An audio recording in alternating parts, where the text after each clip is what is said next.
Olá pessoal, tudo bem? Mais uma vez super bem-vindos à nossa academia. Estamos falando da ISO 45001 em sua versão 2018.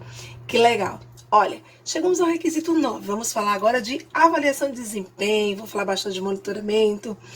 Esse requisito, ele tem uma importância espetacular, não desmerecendo nenhum outro, mas é aqui que a gente começa a medir a efetividade do nosso sistema de gestão. Até agora nós tivemos uma grande introdução, planejamos o sistema, executamos o sistema, mas é necessário avaliarmos se esse sistema está realmente nos trazendo os resultados pretendidos. E aí eu já começo abordando com vocês aqui um tema super importante, que é o monitoramento, a análise do teu resultado. Bom, quando a gente fala em monitoramento, a primeira coisa que vem na cabeça de vocês, eu tenho certeza, são os nossos queridos indicadores. E nada mais justo.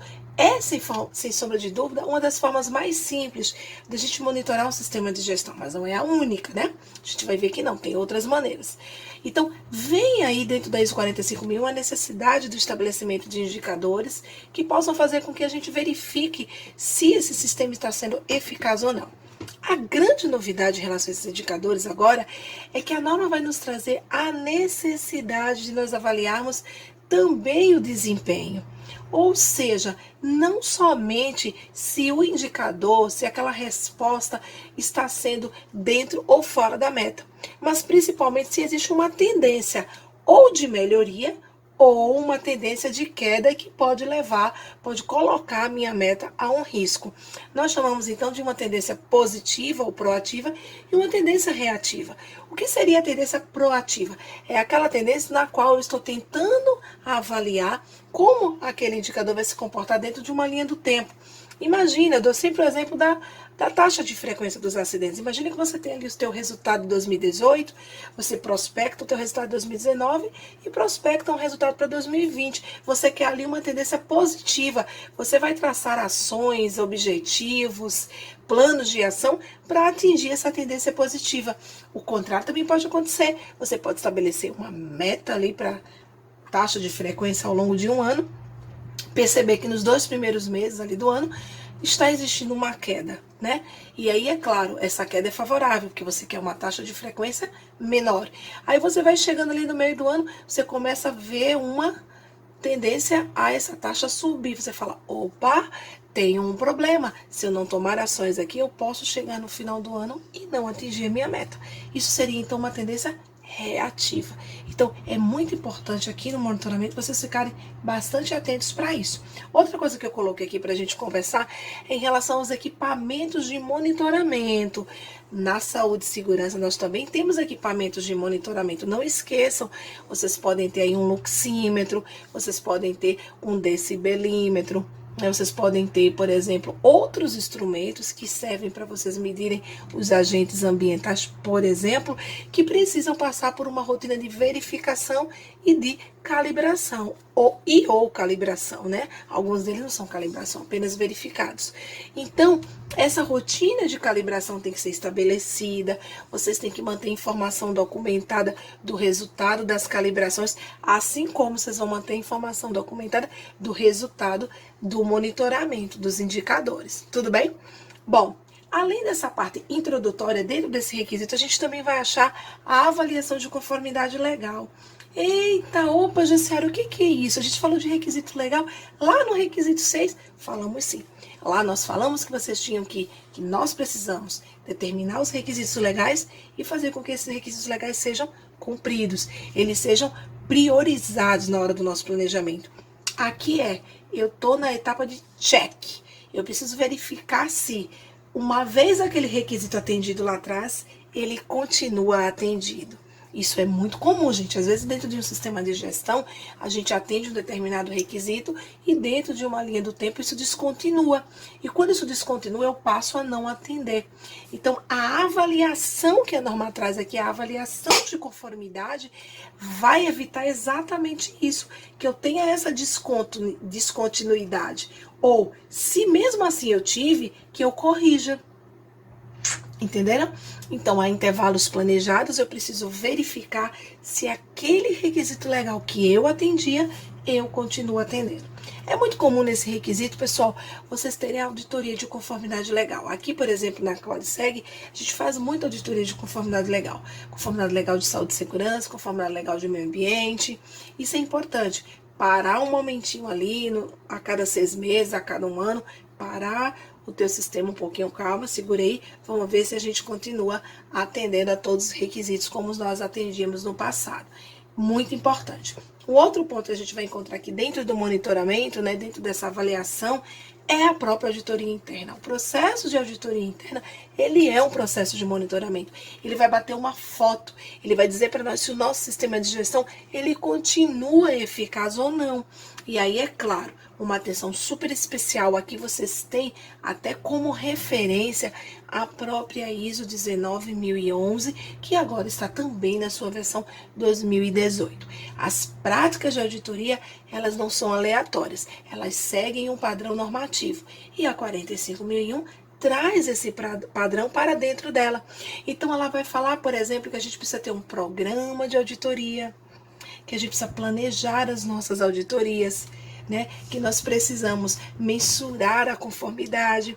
Ela vai dizer para nós que nós precisamos, inclusive, pessoal, gerar uma informação documentada dessas auditorias para que a gente possa temporalizar esse processo. A gente precisa definir uma frequência, uma metodologia, o nosso escopo de auditoria. E aqui eu abro já um parêntese para vocês, olhando um pouquinho já para 19011, duas características super importantes que não podem faltar na tua auditoria: imparcialidade e objetividade. Vamos lembrar esses dois conceitos? O que é a imparcialidade? Eu não posso auditar meu próprio processo. Concorda? Eu até posso fazer auditorias cruzadas, eu vou auditar uma planta, outra planta vem e me audita. É por isso que muitas vezes a gente recorre às auditorias internas sendo feitas por consultores, para que a gente garanta essa imparcialidade. Isso é extremamente importante. Além disso, tem um outro conceito, que é o conceito da objetividade. Olha o desafio, é nós conhecermos o processo. Poxa, Gisele, mas você acabou de falar que eu não posso auditar meu próprio processo. Não, você pode auditar um outro processo, desde que você também o conheça, minimamente. Então, como é que eu vou poder fazer uma amostragem boa, positiva, se eu desconheço aquele processo? Isso se torna praticamente impossível. Então, é muito importante, na hora que vocês forem fazer aí todo o planejamento do processo de vocês de auditoria, vocês pensarem nesses dois fatores, o da imparcialidade e o da objetividade, ok? Bom, e por último a gente encerra esse requisito novo falando da grande reunião, né? O pessoal brinca, professor, é a sua queridinha. A análise crítica, sem sombra de dúvida, é um dos requisitos mais importantes e um dos que eu mais gosto dentro de todas as normas. Por quê? Porque é a hora de nós sentarmos com a alta direção e discutirmos o nosso sistema. Eu costumo dizer que é a grande reunião, é a hora de a gente pedir as coisas, pedir recursos, é a hora de nós colocarmos as nossas dificuldades e é a hora da gente chegar também ao comprometimento da alta direção. Se ela está comprometida, se ela está ali conosco, na mesma vontade, com os mesmos objetivos.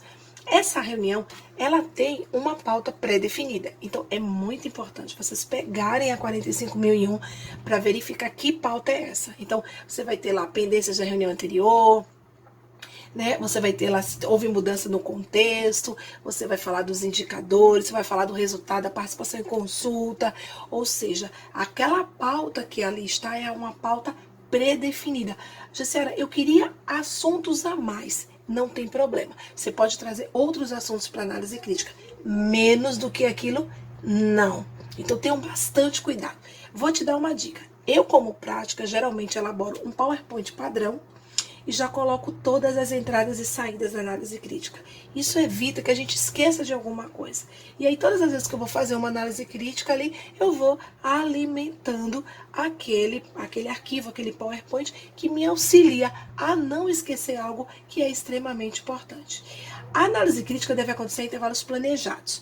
A norma não diz de quanto tempo. Porém, pensa um pouquinho no teu sistema. Se ele é um sistema novo, vale a pena você fazer intervalos menores, a cada 3 meses, a cada 4 meses, né? no máximo ali a cada 6 meses. Se o teu sistema já tem uma maturidade, você pode aumentar um pouco mais esse espaço e fazer essas reuniões a intervalos um pouquinho maiores. Agora, é claro, não deixa nunca de avaliar performance, indicadores e outros parâmetros em outros fóruns. Às vezes você tem reuniões gerenciais, às vezes você tem reuniões com a liderança.